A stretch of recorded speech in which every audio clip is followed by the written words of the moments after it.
how to use the Minipresso NS, a step-by-step guide. The first step is to pull the cup from the top of the Minipresso. Next, unscrew the portafilter.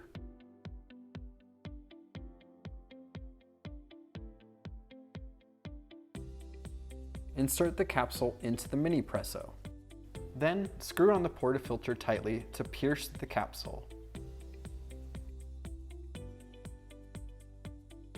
Make sure the portafilter is as tight as it can go so the Minipresso can extract the espresso from the capsule properly. Unscrew the water tank.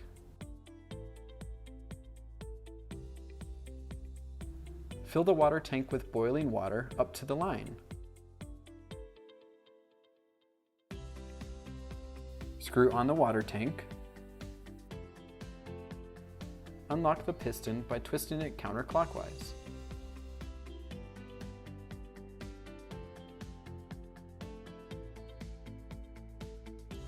Pump the Minipresso to extract the espresso. Enjoy!